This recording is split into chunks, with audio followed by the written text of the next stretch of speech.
Tiap tahun pasti ada aja edisi gadget yang terbaru. Begitu ada THR nih, kayaknya bakalan cukup nih buat cicilan pertama. Terus yang selanjutnya adalah cicilan berikutnya. Hutang itu konteksnya adalah juga ada risiko. Akhir zaman dan akhiratnya ada loh. Kalau sampai nggak tertanggung ya tidak terbayar itu kan ada gitu kan ya kayak gitu. Nah itu harus diperhatikan banget dalam konteks individual, komunal, bahkan negara sekalipun. Kita harus bergerak dari satu spiritualitas, mentalitas seorang yang sifatnya apa ya, mustahik gitu ya, meminta-minta atau warimin, pemutang begitu, ke mentalitas, spiritualitas seorang investor lagi-lagi. Meninggallah jangan punya utang, tapi meninggallah dengan punya piutang.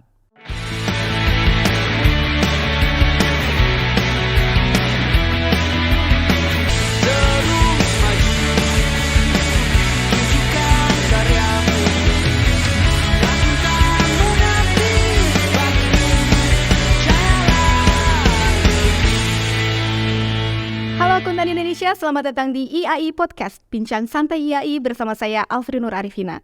Kali ini kita kedatangan tamu yang sangat spesial.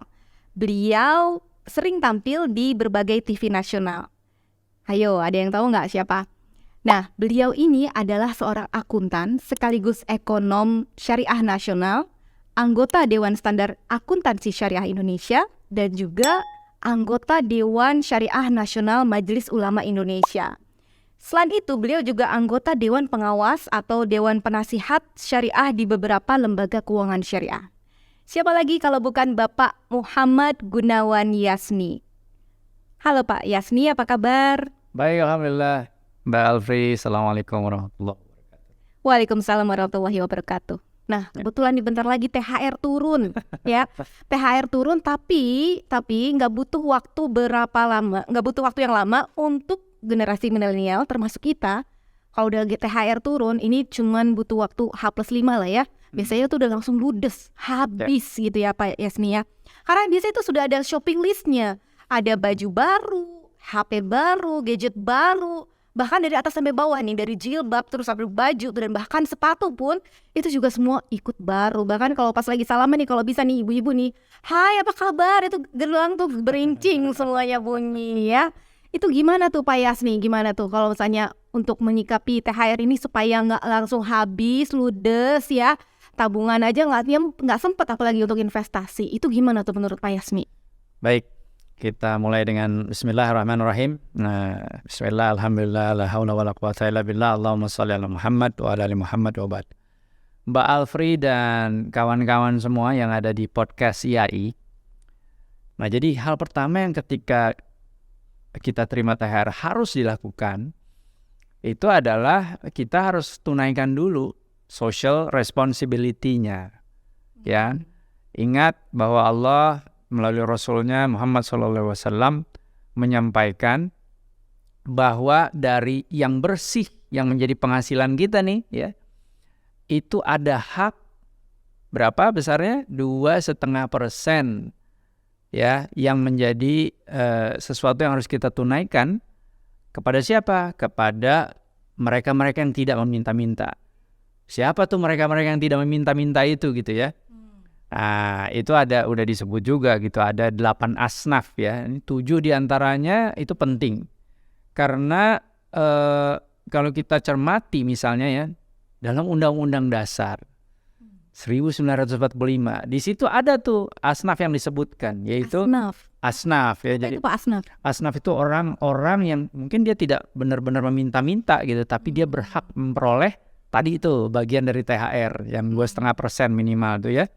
Yaitu kata-katanya di sini di pasal 34 nih, ayat 1 Undang-Undang Dasar 1945 dikatakan fakir miskin dan anak-anak terlantar dipelihara oleh negara. Nah, jadi bayangkan undang-undang kita itu sebenarnya sangat-sangat Islami ya, tapi saya nggak tahu apakah dalam prakteknya sudah cukup Islami apa tidak. Tapi minimal dari kita nih individual yang menerima THR gitu ya, ketika wah THR mau dibelanjain apa? Tunggu dulu, dari THR itu ada hak fakir miskin, anak terlantar begitu ya, orang-orang yang punya hutang yang tidak terbayarkan oleh dia misalnya gitu, orang-orang yang kehabisan bekal di jalan gitu. hal-hal yang sudah disebutkan dalam ayat-ayat Allah yang disampaikan oleh Rasulullah Muhammad SAW, nah itu ditunaikan dulu, baru kemudian kita belanja lah ya, yang sifatnya mungkin konsumtif, memang perlu, tapi jangan lupa berinvestasi gitu ya, karena investasi ini adalah sesuatu yang saya sebut saja, ini adalah antisipasi manajemen risiko hari kemudian, termasuk akhir zaman juga, termasuk akhirat kita. Iya, kalau bicara syariah kan bicaranya harus bahasa Inggris apa ya? Here now, dunia sekarang, dan hereafter begitu. Dunia yang setelah ini, yaitu akhirat kita. Jadi bicara investasi syariah ya, investasi itu harus juga memikirkan dunia ini sekarang, tapi juga harus memikirkan yang berdampak nanti kepada akhirat kita. Begitu mungkin Mbak Alfred sementara. Jadi bukan hanya bahagia dunia akhirat saja, tapi yang kita pikirkan juga adalah investasi dunia akhirat. Nah itu investasi dunia akhirat itu belum tahu kan apa coba. Gimana itu Pak investasi dunia akhirat? Jadi gini, kalau investasi di dunia kita cuma bicaranya apa, tadi kita udah singgung ya sedikit ya mengenai green sukuk gitu. Green sukuk apa nanti kita coba bahas lebih detail. Tapi investasi di dunia itu harus juga yang sifatnya ada filantropinya. Filantropi. Nah, jadi kita bicara bayar zakat, infak, sodaqoh, ya termasuk wakaf gitu ya. Itu adalah investasi dunia yang punya dampak buat akhirat gitu. Ya kan? Ambil contoh dalam konsep green sukuk, kita udah punya loh wakaf link sukuk namanya gitu. Wakaf link sukuk. Jadi sukuk atau surat berharga gitu ya, yang terlink atau terkait dengan wakaf. Penggunaannya untuk wakaf. Dan kemudian nanti yang yang membeli sukuk tersebut gitu, dia tidak mengambil kelebihannya ya, marginnya kah atau fee-nya kah, itu enggak. Itu adalah untuk wakaf. Kemudian uang dari proceed penerbitan green sukuk wakaf tadi gitu, itu adalah untuk membiayai hal-hal yang tentu saja sejalan dengan kegiatan yang dibenarkan gitu. Wakaf misalnya mendirikan rumah sakit, kemudian membuat panti asuhan ya untuk anak terlantar, fakir miskin, kantor-kantor KUA misalnya di mana-mana ya. Itu dibangun dengan itu juga gitu. Itu yang kita sebut investasinya di dunia ada ya, safe and sound, tapi dampak ke akhirat kita juga ada. Karena jangan lupa ada 3 hal yang tidak akan habis. 3 hal yang gak akan habis. Iya. Bahkan setelah seseorang meninggal sekalipun. Nah, mau gak punya investasi yang gak bakal habis? Walaupun orangnya udah meninggal ya, investornya udah meninggal. Jadi ada investasi yang ketika investornya meninggal, itu investasinya tetap aja berjalan. Ada ya Pak? Ada. Apa itu Pak? Yang pertama, amal jariyah katanya. Itu investasi kita lakuin di dunia, tapi dampaknya amal jariyah itu adalah sampai kepada akhirat kita, bahkan setelah kita meninggal sekalipun. Jadi walaupun meninggal tetap terus. Tetap terus. Yang kedua, distribusi ilmu yang bermanfaat. Nah, jadi hari ini nih podcast kita, ini adalah bagian dari distribusi ilmu yang bermanfaat. Ilmu apa saja yang baik? Ilmu akuntansi syariah, ilmu tentang green financing, green sukuk ya, dan ilmu-ilmu yang terkait misalnya dengan ekonomi dan keuangan syariah yang lain. Itu adalah ilmu yang bermanfaat. Dan ilmu itu terus dibicarakan, terus digali, bahkan setelah kita meninggal sekalipun. Maka itu adalah investasi yang long lasting. Investornya udah meninggal, tapi investmentnya tetap berjalan. Itu. Jadi apa istilahnya, ajrun ya, bukan ujroh ya. Kalau ujroh itu kan upah. Ajrun itu pahalanya itu terus mengalir ketika orang itu pun sudah tidak ada. Yang ketiga, kalau kita punya anak ya misalnya, atau kita punya menti gitu ya, anak didik kita didik ilmu-ilmu yang bermanfaat, termasuk membaca Al-Quran, termasuk ekonomi dan keuangan syariah. Lalu dia kemudian juga meneruskan ilmu itu, dan kemudian dia memahami, oh ya saya bisa paham ini karena sudah diturunkan ilmunya dari kita gitu, dan dia mendoakan kita, maka itu adalah juga investasi. Jadi anak itu adalah investasi kita, dunia dan akhirat. Di dunianya kita cukupkan dia dengan ilmu-ilmu yang bermanfaat, dia menggunakan ilmu yang bermanfaat itu dan kemudian dia mendoakan kita juga, maka itu adalah ajrun ya, bukan ujro ya. Kalau ujro di dunia, ajrun, pahala yang terus mengalir walaupun kita sudah tidak ada. Itulah esensi investasi yang long lasting. Jadi itu adalah investasi yang bisa mengantisipasi resiko di dunia dan di akhirat. Kita harus bicara nih ya, resiko dunia dan akhirat, karena ini kayaknya sudah mendekati akhir zaman gitu ya. Jadi kita harus bicara resiko yang bisa mengantisipasi akhir zaman dan akhirat gitulah kira-kira. Jadi investasinya nggak cuma melulu mikirin soal cuan ya, gimana untung. Biasanya kan kalau misalnya kita baca buku-buku investasi tuh ya, yang beredar terutama dari buku-buku barat gitu ya, itu yang dipikirkan adalah carilah investasi yang paling besar tapi resikonya paling kecil, dan paling besar maksudnya paling besar keuntungannya, paling besar cuannya. Tapi mungkin dalam Islam ternyata tadi saya baru belajar bahwa investasi itu kita harus lihat keuntungannya, yang kita cari itu bukan hanya dunia saja yang dilihat, tapi juga untuk akhirat ya, untuk yang investasi long lasting tadi ya Pak ya. Betul. Dan lagi yang harus kita pahami juga, investasi apapun yang kita lakukan di dunia gitu ya, entah itu bentuknya misalnya membiayai sesuatu begitu ya misalnya, atau menerbitkan instrumen keuangan misalnya begitu ya, maka itu harus benar-benar bisa menjamin paling kurang 4 dari 5 hal yang kita sering sebut-sebut ya.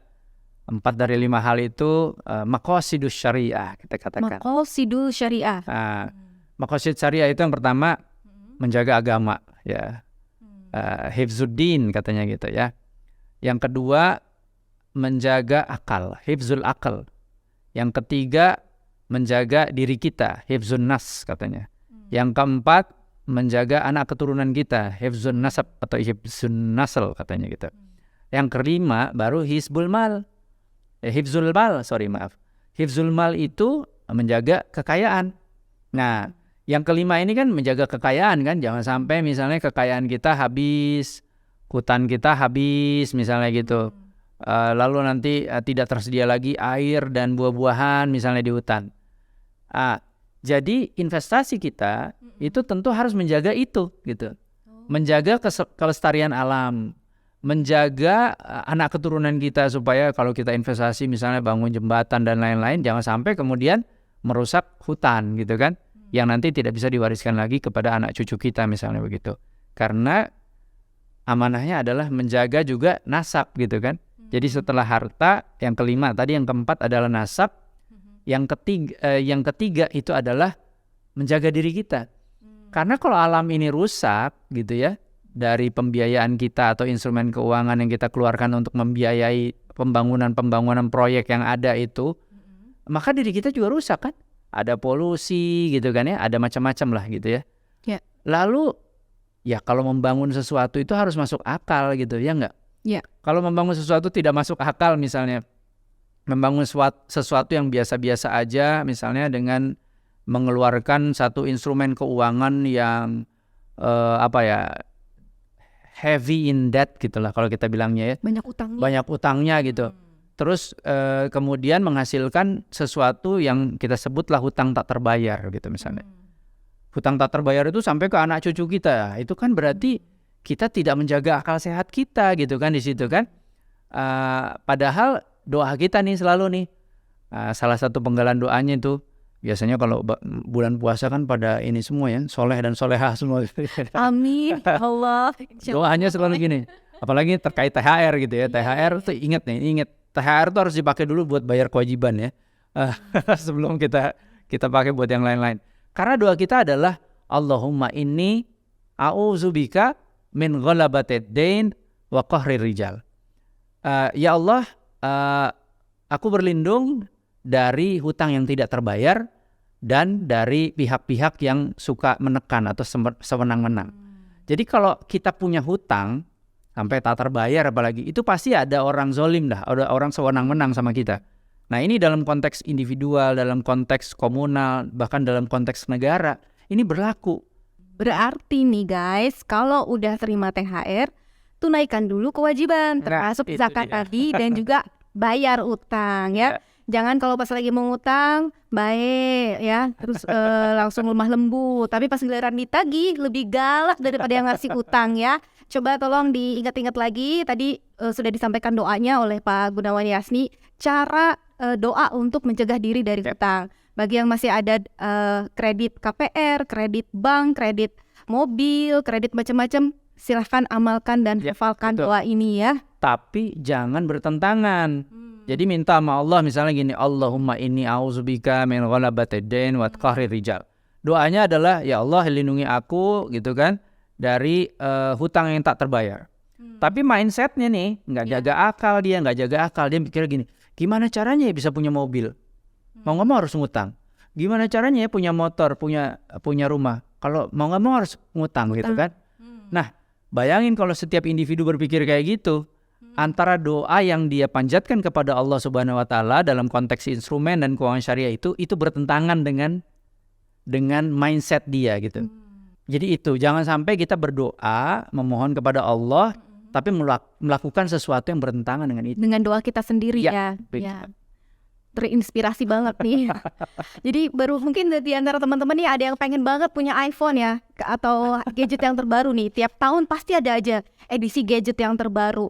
Berdoa begitu ada THR nih, kayaknya bakalan cukup nih buat cicilan pertama. Terus yang selanjutnya adalah cicilan berikutnya. Atau mau pengen punya motor gitu ya, pengen cicilan ini. Tapi doanya adalah doa, ya Allah bebaskan saya dari hutang, tapi buka lagi hutang baru, buka lagi hutang baru. Nah itu berarti tidak sesuai dengan antara ucapan doa dan juga dengan tindakan. Hutang itu konteksnya adalah juga ada risiko akhir zaman dan akhiratnya ada loh. Kalau sampai nggak tertanggung ya tidak terbayar itu kan ada gitu kan ya kayak gitu.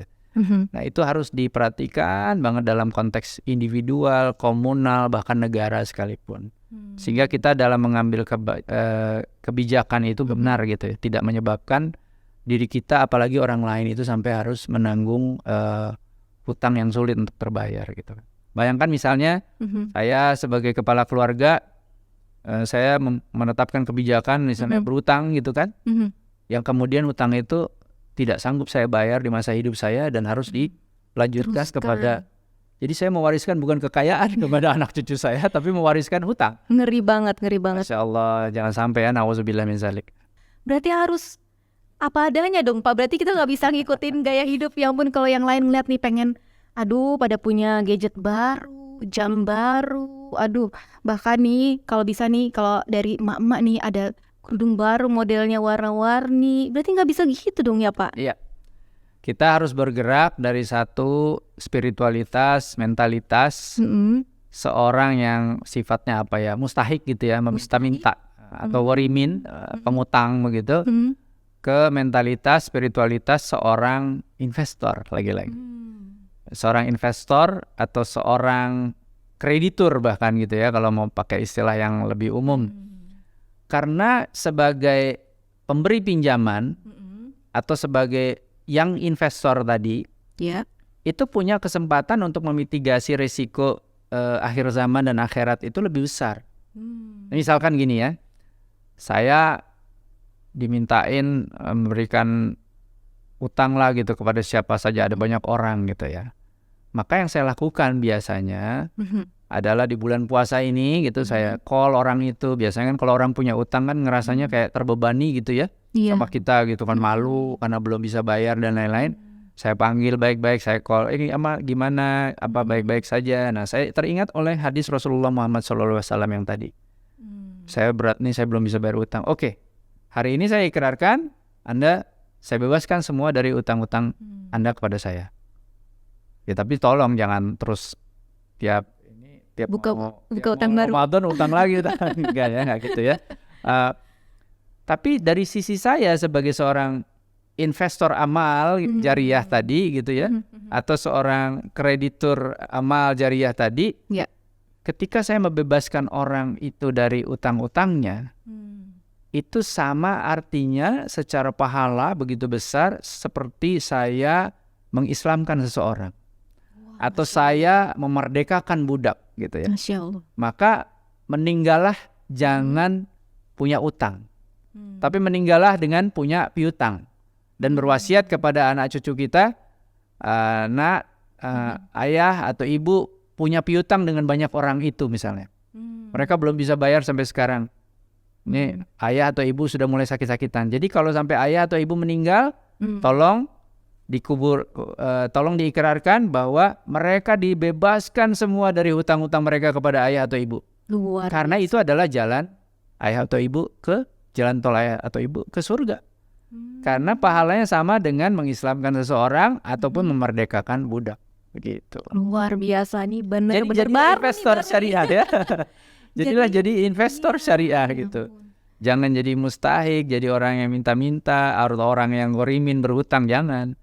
Karena kesempatan masuk surganya insya Allah lebih besar. Berarti kita harus punya mindset mental kaya ya. Ya. Jadi Islam sendiri udah nyuruh kita memiliki mental kaya ya. Jadi kalau misalnya kalian pengen punya pengen sukses, dengarkan apa tadi kata Pak Yasni. Jangan punya mental mustahik, jangan punya mental minta-minta ya. Nah, tadi nih kita sudah sempat ngebahas mengenai bagaimana kita bisa berinvestasi untuk dunia dan akhirat. Nah, tadi Bapak sempat sebut sukuk ya. Sukuk itu apa sih Pak? Kalau di bahasa Sunda itu artinya kacang loh Pak, sukuk. Suuk ya, suuk kalau bahasa Sunda. Sukuk itu apa sih Pak? Ya. Sukuk ini dari bahasa Arab ya, sik atau syak, bentuk singularnya ya. Sik itu kalau di bahasa Inggris kan itu menjadi cek begitu. Nah cek itu kan tanda adanya fund yang cukup gitu kan di situ kan. Jadi sik atau sak atau cek kalau di pluralkan, dijamakkan menjadi sukuk namanya gitu. Jadi sukuk itu adalah semacam ya cek begitu. Cek apa? Cek yang menyatakan bahwa itu adalah surat berharga, di mana surat berharga itu mempunyai underlying namanya. Underlying atau dasar gitu ya dalam penerbitannya. Kalau kita nerbitin cek, dasarnya adalah bahwa fundnya cukup gitu kan di bank untuk kemudian dicairkan misalnya. Nah kalau sukuk ada underlyingnya. Underlyingnya apa? Underlyingnya bisa project gitu ya, bisa aset dari korporasi atau bahkan pemerintah yang kemudian itu dijadikan landasan untuk penerbitan dari sukuk itu. Karena mungkin diperlukan source of fund yang cukup untuk mengembangkan dari aset-aset yang sudah ada ini agar lebih bisa memberikan manfaat buat orang banyak gitu tentunya. Selain buat korporasi. Kalau kita bicara korporasi ya buat korporasi. Dan ini skopnya bahkan sudah sangat mendunia. Jadi bahasa sukuk itu sudah sangat dikenal. Itu adalah surat berharga atau tepatnya dalam bahasa yang lebih kerennya bahasa Arab sukuk al-istismar katanya gitu. Jadi surat berharga gitu ya kira-kira. Bedakan dengan obligasi. Kalau obligasi itu adalah surat hutang. Sukuk itu bukan surat hutang. Sukuk itu adalah sukuk al-istismar, khususnya itu adalah surat berharga.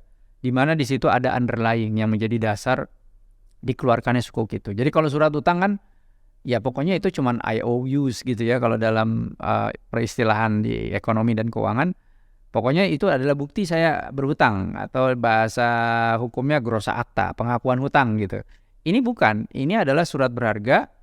Jadi ini adalah surat berharga yang kemudian mempunyai underlying kekayaan misalnya atau project gitu ya atau yang lainnya yang kemudian bisa digunakan untuk mengambil kemanfaatan, ada penambahan dana dari masyarakat yang bisa kemudian dikhususkan untuk menaikkan kemanfaatan daripada proyek-proyek, daripada usaha-usaha yang dilakukan dan nanti hasilnya dikembalikan lagi kepada pemegang sukuk gitu sendiri atau lebih keren namanya investor begitulah, investor sukuk gitu. Nah, kalau misalnya nih tipe-tipe kayak rakyat jelata kayak kita nih misalnya bukan pengusaha yang wow, bukan crazy rich ya. Ya mau rich mau tapi crazy no lah ya. Nah, itu kalau misalnya yang tadi nih kita udah dapat THR dan masih ada sisa, ya sudah menunaikan kewajiban, sudah menunaikan segala kewajiban kita dan sudah menabung juga dan ada sisa untuk diinvestasikan dan kita berniat mau berinvestasi sukuk, itu bisa nggak sih kita sebagai rakyat biasa ya dengan tabungan yang biasa nih kayak kita nih emak-emak nih gitu ya, bisa nggak sih investasi sukuk itu? Bisa, terutama sudah banyak platform digital di bank-bank syariah yang memang terkoneksi langsung dengan pemesanan untuk pembelian sukuk gitu ya. apalagi kalau kita sudah memasukkan nomor nomor induk kependudukan kita gitu ya, sudah terdaftar dengan pasti. Jadi di CIF namanya, Customer Identification numbernya itu sudah baku di situ, terkoneksi misalnya dengan Dukcapil dan lain-lain. Lalu jadi investor untuk membeli sukuk, maka kita akan terkoneksi menjadi nama kita ada di Custodian Central Efek Indonesia, dan itu kita mudah sekali untuk bertransaksi sukuk, baik itu membeli ataupun nanti mungkin menjual setelahnya ya, kalau ada tingkat keuntungan yang mungkin cukup memadai dan kita memerlukan mungkin meng-cash in-kan-nya begitu. Jadi sudah sangat mudah di platform digital bank-bank syariah itu sudah terkoneksi langsung gitu, Mbak Alfri. Kita semua bisa membeli sukuk ya. Jadi nggak harus nunggu kaya dulu ya Pak? Nggak usah nunggu kaya dulu. Belinya bisa mulai dengan 1 juta, awalnya 5 juta, kemudian bisa kelipatan 1 juta gitu Pak. Ya. Berarti baru tahu nih, ternyata nggak harus tunggu kaya untuk berinvestasi nih. Jadi kalau saya udah punya uang THR, jangan buru-buru langsung dihabiskan. Betul. Ya, betul. Luangkan waktunya, alokasikan dananya untuk investasi, terutama investasi dunia akhirat. Apalagi sukuk bisa dibeli dengan secara online ya Pak ya, banyak platform digital di perbankan sudah bisa dilakukan. Silahkan hubungi bank-bank syariah terdekat untuk melakukan transaksi sukuk secara online ya Pak ya. Ini baru tahu nih Pak nih, ternyata nggak harus nunggu kaya dulu. Siapa tahu ya, bisa kita besok-besok bisa menjadi benar-benar investasi dunia akhirat. Jadi kayanya bukan di dunia doang tapi di akhirat juga banget. Ya Pak ya. Jadi untuk jadi orang soleh tidak harus menunggu jadi tua dulu gitu kan. Tua baru soleh ya nggak apa-apa sih. Cuman bisa lebih cepat sebenarnya. Muda-muda juga soleh oke juga gitu kan. Tidak harus menunggu kaya untuk berinvestasi, karena berinvestasi bisa dimulai dengan kecil ada gitu ya. Apalagi misalnya kita bicara sukuk negara, itu tadi saya sudah singgung. Ada yang pecahannya udah cuman 5 juta bisa mulai begitu. Lalu nanti mau menambah kelipatan 1 juta. Saham syariah juga sama. Investasi di saham syariah itu malah pecahannya sekarang lebih kecil gitu kan ya. Satu lotnya kalau dulu misalnya satu lot 1.000 saham, sekarang udah dikecilin lagi ya, cuma 500 misalnya. Sampai kemudian dipecah lagi satu lot bisa 50. Ada ya ukuran-ukuran bisa kayak retail gitu ya Pak ya. Jadi supaya bisa retail. Jadi kalangan milenial mungkin yang uangnya belum terlampau banyak gitu ya, itu bisa beli. Kalangan yang kolonial seperti saya yang udah duitnya nggak banyak-banyak juga sih, tapi bisa beli juga gitu ya. Jadi nggak terbatas kepada batasan umur untuk bisa berinvestasi dunia dan akhirat. Dan kalau kita bicara investasi dunia akhirat ya berarti investasi yang kayak tadi gitu, sukuk ya, saham syariah, dan jangan lupa nanti dari kelebihan misalnya gainnya begitu, jangan lupa di situ ada hak dari asnaf yang saya sebutkan ya gitu ya, harus kita tunaikan karena dari setiap penghasilan kita yang bersih itu ada hak-hak orang yang tidak meminta-minta ya tadi saya sampaikan. Jadi kalau dalam konteks saya tuh ya zakat itu penting gitu, karena itu zakat itu bisa diidentifikasikan, bisa dikiaskan kepada satu kewajiban gitu kan, yang menyentuh dunia karena itu ada kaitan dengan orang lain, tapi ada dimensi akhiratnya juga gitu. Dunia dan akhirat yang sekaligus ya Pak ya. Nah kalau misalnya investasi sukuk ini kira-kira itu pasnya nih untuk jangka pendek atau jangka panjang Pak?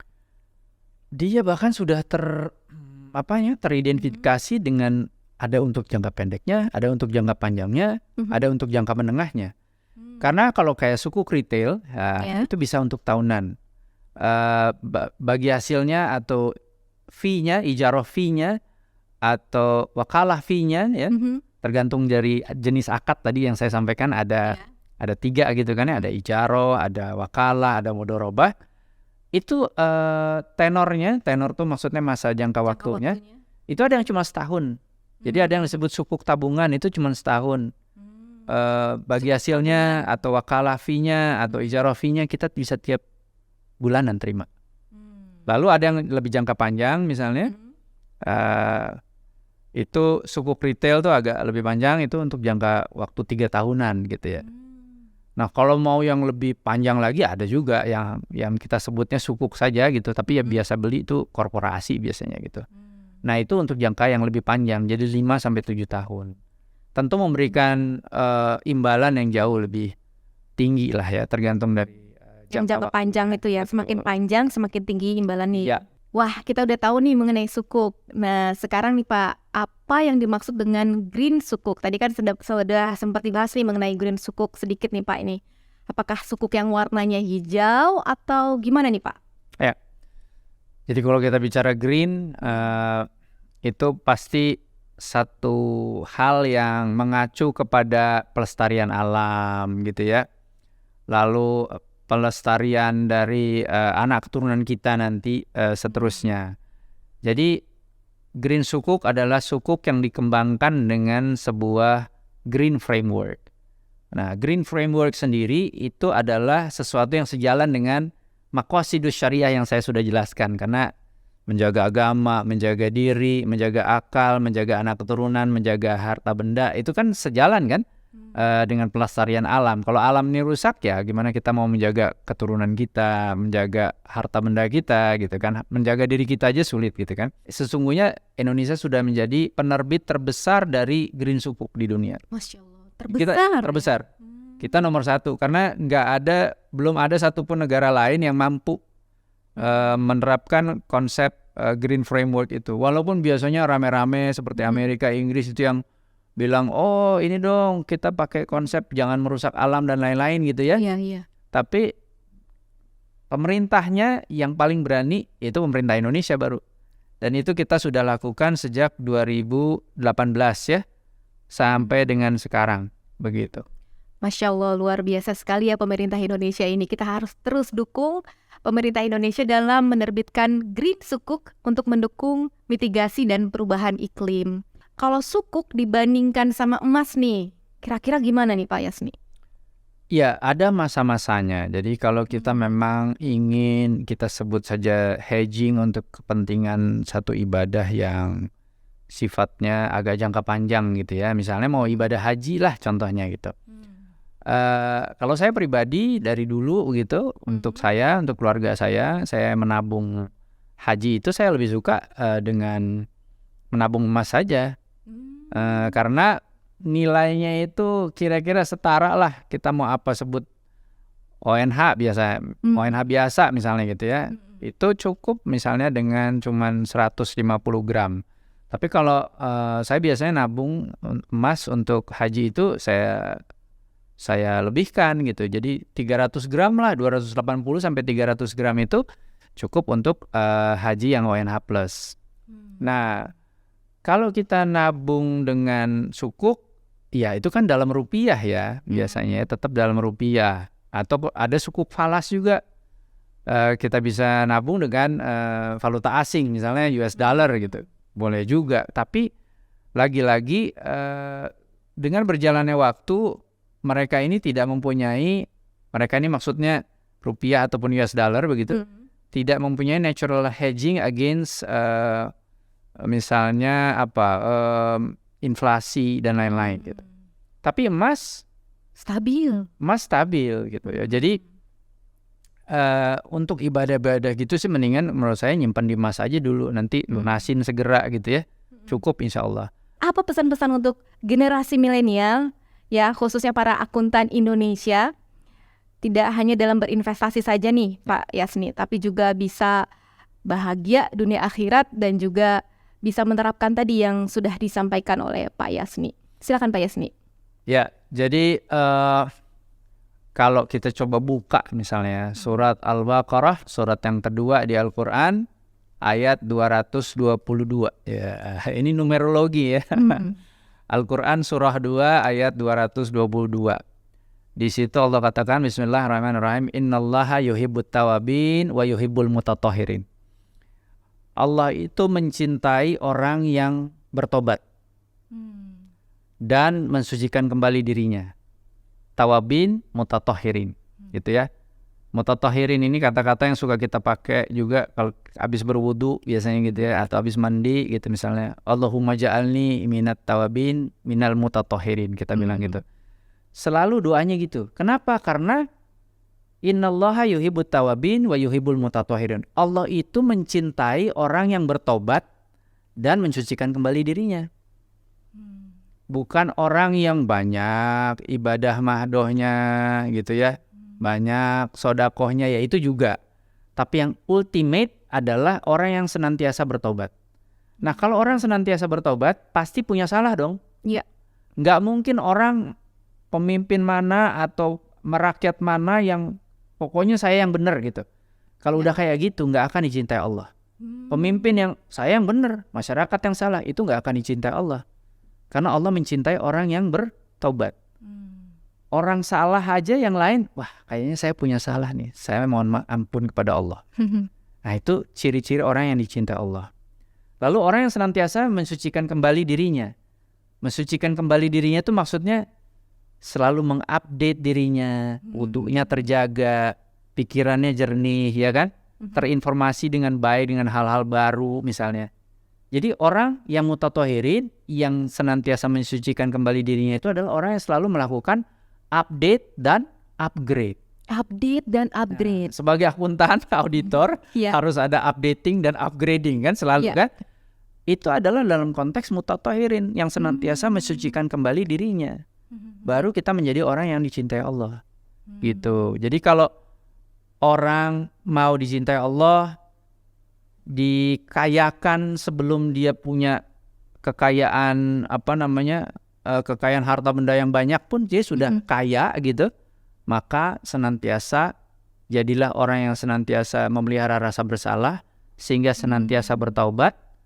Jadilah orang yang senantiasa kayak nggak ada apa-apanya, kotor begitu, harus selalu mensucikan dirinya sehingga dia selalu mengupdate dan mengupgrade dirinya, sehingga dia nanti juga akan dicintai Allah. Kalau Allah sudah cinta sama kita gitu ya, maka apapun kesulitan kita, apapun rintangan yang ada di hadapan kita, insya Allah akan teratasi dengan baik. Apa sih yang nggak bisa teratasi dengan cinta gitu? Semua juga bisa gitu kan? Apalagi cintanya Allah Subhanahu Wa Taala. Begitu, Mbak Alfri. Wah, luar biasa sekali di Pak Yasni nih, ilmunya daging semua ya. Banyak banget yang tadinya kita nggak tahu tapi kita jadi tahu sekarang. Masya Allah, semoga ilmu yang disampaikan Pak Yasni ini berkah, bermanfaat ya. Dan jangan lupa tadi ingat pesan Pak Yasni, updating dan upgrading diri sendiri. Dan pastikan Bapak Ibu semuanya, rekan-rekan akuntan semuanya untuk mengikuti pelatihan, seminar, workshop bersama IAI, Ikatan Akuntan Indonesia, dan mendapatkan berbagai macam ilmu pengetahuan yang baru dan bermanfaat hanya di IAI Lounge. Sekali lagi di aplikasi IAI Lounge. Download aplikasinya di Play Store atau di App Store. Terima kasih sekali nih Pak Yasni atas kehadirannya di studio IAI. Ini adalah kali pertama loh IAI kedatangan seorang host TV nasional. Dan waktu itu acara Economic Syariah Talk-nya sempat dibuka oleh Wakil Presiden RI ya Pak ya? Alhamdulillah, Syariah Economic Talk with Gunawan Yasni. Itu dibuka pertama kali oleh Pak Wapres ya. Tapi udah agak lama sih itu, tahun 2020 semasa awal-awal COVID gitu ya, gitu Mbak Alfri. Jadi mungkin kalau boleh saya ingin mengutip satu atau bahkan dua mungkin ya, kata-kata yang sering diungkapkan tokoh-tokoh dari NU dan juga tokoh-tokoh dari Muhammadiyah. Silakan Pak. Jadi kata-kata mereka adalah begini. Kalau dari NU dikatakan begini, wallahul muwafiq ila aqwamit thoriq. Lalu dari tokoh-tokoh Muhammadiyah biasanya mengatakan fastabiqul khairat. Maka kalau dari saya penutupnya adalah wallahul muwafiq ila aqwamit thoriq fastabiqul khairat. Yang artinya dan sesungguhnya Allah lah yang akan menjadi pendamai menuju jalan yang paling lurus. Oleh karena itu berlomba-lombalah kita menuju kebaikan. Begitu. Luar biasa, Masya Allah, keren banget nih. Oke, Akuntan Indonesia, itulah acara kita hari ini. Dan jangan lupa untuk like, subscribe channel Ikatan Akuntan Indonesia. Sampai jumpa di episode selanjutnya. Assalamualaikum warahmatullahi wabarakatuh. Waalaikumsalam warahmatullahi wabarakatuh.